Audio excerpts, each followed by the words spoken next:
বলো হ্যাঁ আমার নামাজ, আমার কুরবানি, আমার বেঁচে থাকা, আমার মরে যাওয়া, আমার জীবনের এ টু জেড সব কাজ করব একজনের সন্তুষ্টির উদ্দেশ্য হবে। আওয়াজ করে বলেন তিনি কে? আরো জোরে কোন সুবহানাল্লাহ। আমার জীবন, আমার মরণ, আমার জিন্দেগি ইয়া ইলাহি কবুল করো আমার বন্দেগি।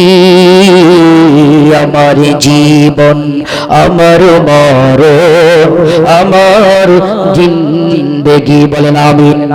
আমার ভাইরা, রমজানুল মুবারক মাস, 8 নম্বর যে কাজটা আপনি করবেন, স্পেশাল ভাবে আল্লাহর কাছে বেশি বেশি তাসবিহ পড়বেন, বেশি বেশি ইস্তিগফার করবেন। জোরে কান সুবহানাল্লাহ।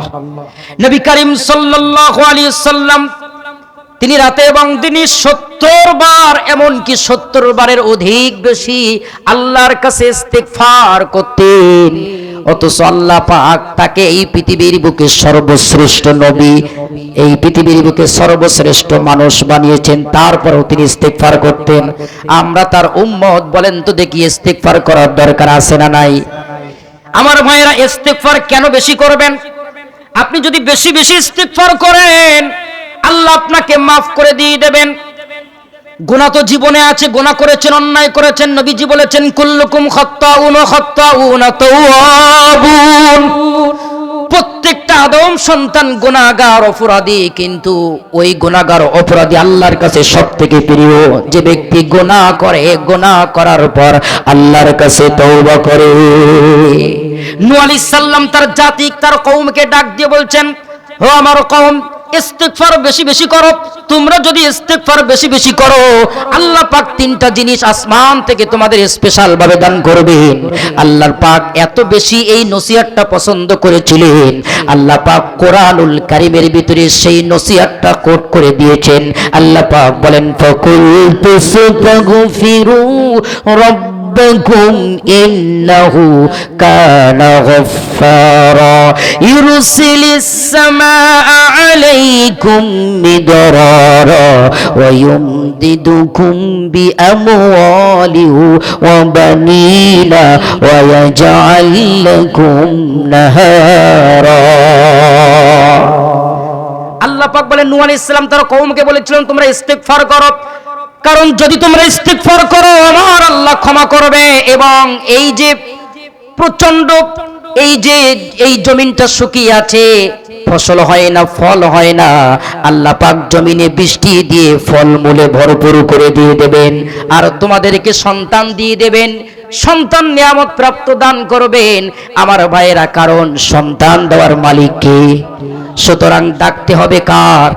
তওবা পড়তে হবে, ইস্তিগফার করতে হবে কার কাছে?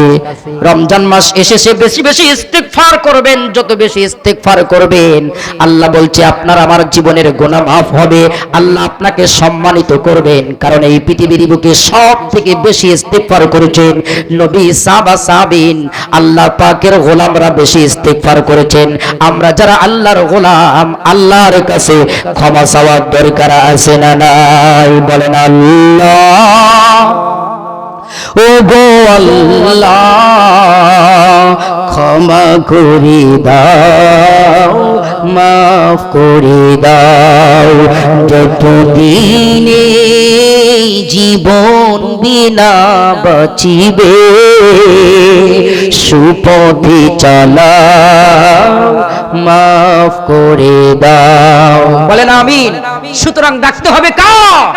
বেশি বেশি ক্ষমা প্রার্থনা করতে হবে কার কাছে? ছোট্ট শব্দ আস্তাগফিরুল্লাহ। পারবেন না? অত আল্লাহ তুমি আমাকে ক্ষমা করো। আল্লাহ বলছেন যারা আমার কাছে ক্ষমা চায় আমি আল্লাহ তাদেরকে ক্ষমা করে দেই। রমজান মাসে প্রত্যেক রজনীতে আল্লাহ পাক পৃথিবীর প্রথম আসমানে আসেন, আল্লাহ বান্দাকে ডাক দেন।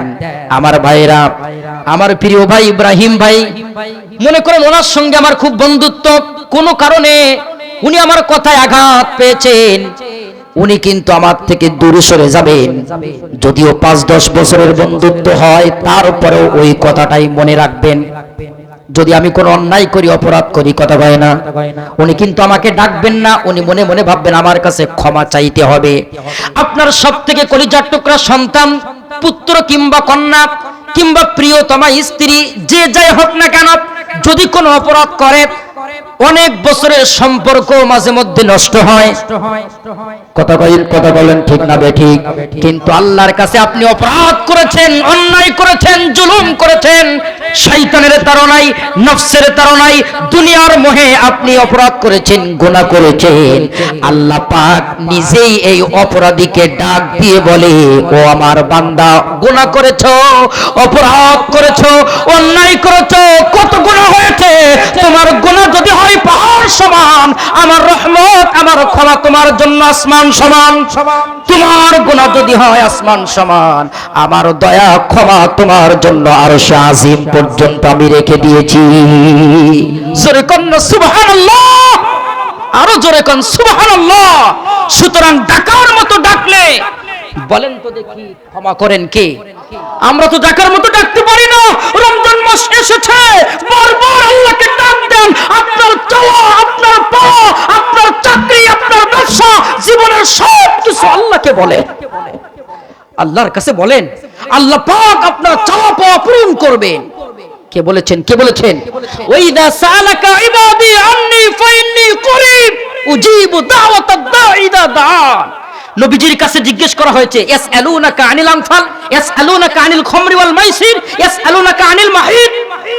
এক একটা বিষয়, মদ সম্পর্কে, হায়াত সম্পর্কে জিজ্ঞেস করা হয়েছে, চাঁদ সম্পর্কে জিজ্ঞেস করা হয়েছে।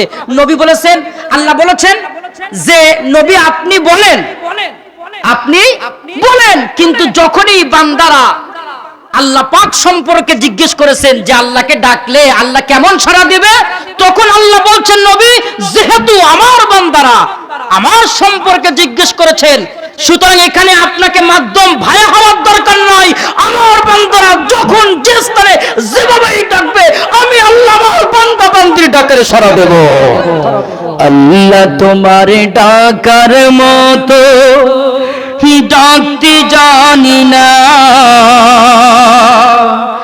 তাই কি তুমি দাও না সাড়া, বুঝতে পারি না, আমি বুঝতে পারি না। আল্লাহ তোমার ডাকার মতো ডাকতে জানি না, তাই কি তুমি দাও না সাড়া, বুঝতে পারি না, আমি বুঝতে পারি না। ও বুঝ আমি পাপী, আমি পাপের সীমানা,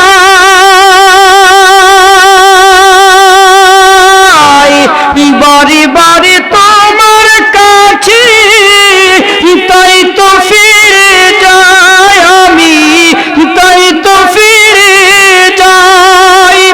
রহিম তোমার নামের সিফাত, রহিম তোমার নামের সিফাত, হৃদয় থেকে কখনো যে বুঝতে পারি না, আমি বুঝতে পারি না।